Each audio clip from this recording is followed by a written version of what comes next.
Walk into any American grocery store today. The grain aisle stretches for 30 feet in every direction. Hundreds of products, thousands of choices. But strip away the packaging, and you'll find the same four crops: wheat, corn, rice, and soy, making up nearly 90% of everything on those shelves. 4 crops for 330 million people. That wasn't always the case. For 5,000 years, human civilizations fed themselves on a mosaic of dozens of grains, seeds, and cereals. Crops that thrived in drought, resisted disease, rebuilt depleted soil, and packed more nutrition into a single handful than a week of modern supermarket meals. Then, in a single generation, roughly between 1880 and 1920, almost all of them disappeared from the American food system, not by accident, by policy. This is the story of 10 of those crops and why they were buried. 3,000 years before Columbus reached the Americas, the Aztec Empire ran on amaranth. They called it huautli, sacred grain. Soldiers carried it into battle. Priests offered it to their gods.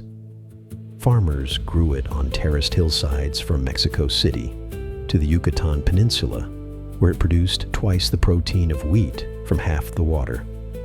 Amaranth wasn't just food, it was empire fuel. In 1521, Hernán Cortés burned the fields.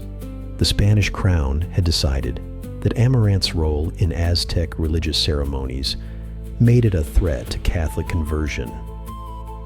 They banned its cultivation, made its possession punishable by death, and systematically destroyed the seed stocks. 500 years later, amaranth grows in grocery stores again, marketed as a trendy superfood at $8 a bag. The Aztecs fed millions on it for free. This one is almost completely unknown today, which is exactly the problem. Archaeological evidence from Illinois, Kentucky, and Missouri shows that indigenous peoples of the eastern woodlands relied on sumpweed, a wild annual that grows along river floodplains, as a primary grain crop for at least 4,000 years. Its seeds are extraordinarily nutritious, higher protein content than wheat, comparable fat content to sunflower seeds. It grew on marginal land the corn couldn't touch, required no irrigation, and self-seeded reliably year after year. When European settlers arrived, they converted sumpweed's river-bottom habitat to farmland. The plant was classified as a weed, sprayed with herbicides, and erased from the agricultural record. It is now functionally extinct as a food crop. No commercial seed stock exists. Botanists are trying to recover it from museum collections. Before corn conquered the eastern woodlands, there was Maygrass, a delicate annual grain, tall, silver green, heavy-seeded, that indigenous farmers harvested in spring when almost nothing else was growing. Archaeobotanists have found carbonized Maygrass seeds in cooking pits from Arkansas to Ohio, dating back over 3,000 years. It filled the hungry gap, the weeks between winter storage running out and the summer harvest coming in. Entire communities survived on Maygrass. European settlers called it a weed. Corn was more profitable, more storable, more easily commoditized. By the mid-1800s, Maygrass had been plowed under across its entire native range. It survives today only in a handful of seed banks. Botanical name, Phalaris caroliniana. Known to almost no one. Little barley was the most widely cultivated grain in eastern North America before European contact. From the Gulf Coast to the Great Lakes, indigenous farmers grew it in gardens, along riverbeds, and at the edges of forest clearings. It matured in 60 days It tolerated poor soil. It produced reliable yields in conditions where modern barley would fail completely, and then it vanished, not because corn outcompeted it, because the U.S. government decided in the late 1800s that standardized European grain varieties were the future of American agriculture. Little barley was never entered into the USDA's official seed catalog. It was simply excluded, and once excluded, forgotten. Not the invasive Japanese knotweed that plagues modern gardens. A different plant entirely, Erect knotweed, Polygonum erectum, is a native North American annual whose tiny dark seeds show up in archaeological cooking fire deposits from Alabama to Michigan. Indigenous communities harvested it in late summer, ground it into flour, and mixed it into porridges and flatbreads. One seed cache excavated in Illinois contained over 100,000 knotweed seeds, a winter food supply for an entire village. Today, erect knotweed appears in agricultural literature under one classification: invasive weed. No one grows it. No one eats it. The knowledge of how to prepare it has almost entirely disappeared. Fonio is the oldest cultivated grain in West Africa. Archaeological records trace its cultivation back 7,000 years. Longer than rice, longer than sorghum, longer than almost any grain still in use today.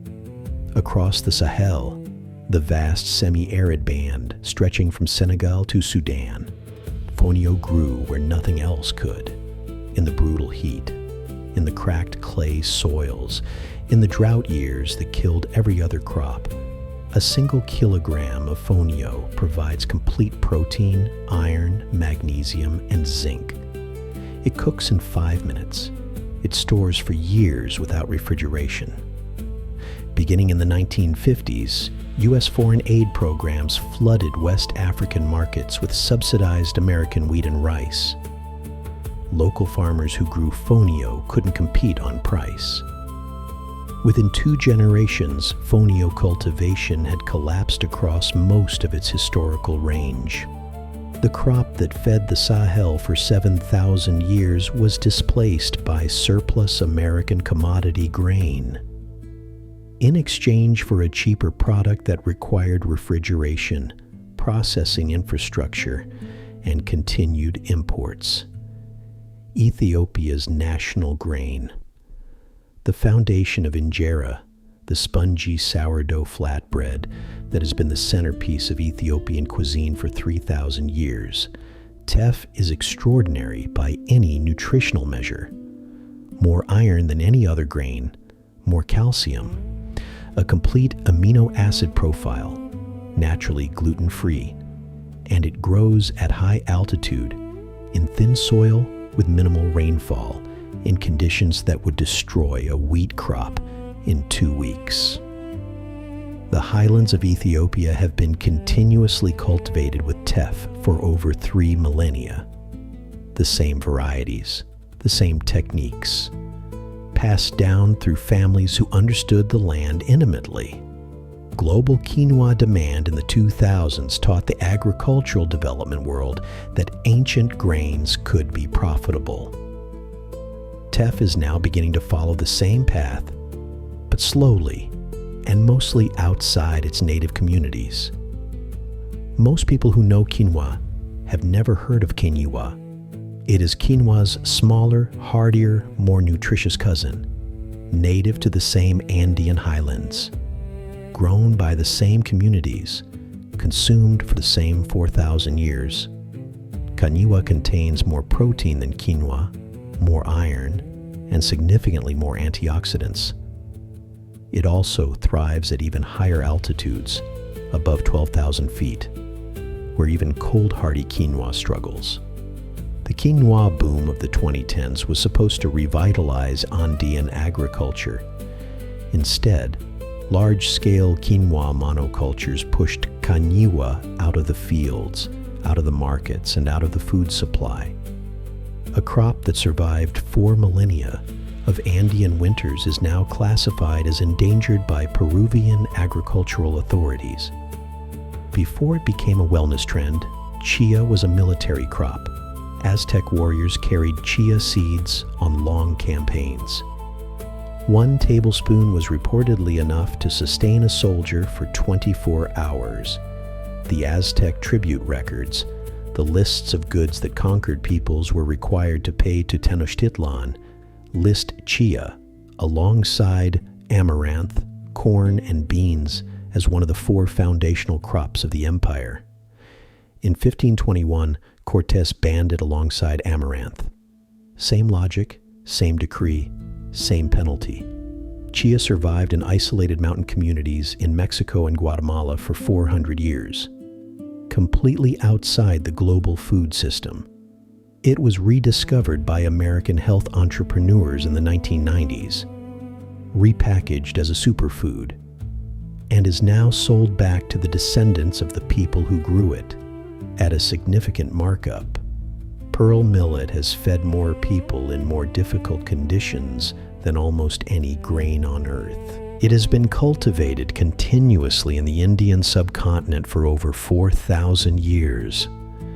It grows in 45-degree heat. It grows in near desert conditions. It produces a reliable harvest on as little as 200 millimeters of annual rainfall, conditions that would kill a wheat crop in 6 weeks. For centuries, pearl millet was the primary grain of the Indian poor. Nutritionally dense, cheap, drought-proof, self-sufficient. In the mid-20th century, the Green Revolution introduced high-yield wheat and rice varieties across South Asia. Government programs subsidized wheat flour. Pearl millet was reclassified in popular culture as poverty food, the grain of people who couldn't afford better. Consumption collapsed. Farmers stopped growing it. A crop that had sustained a civilization for 4,000 years was socially engineered out of existence in a single generation. 10 crops, 5 continents, thousands of years of proven, sustainable agriculture gone. Not because they failed, not because they couldn't feed us, but because they didn't fit the commodity model, because they couldn't be standardized, industrialized, and controlled at scale. Because the people who grew them had no lobbying power in Washington. The global food system didn't become narrow by accident. It was narrowed, deliberately, systematically, in the name of efficiency and profit. What we lost wasn't just flavor. We lost drought resilience, disease resistance, nutritional diversity, genetic depth, the agricultural safety net that civilizations spent thousands of years building. And most people don't even know it's gone. They buried this knowledge. We're digging it up.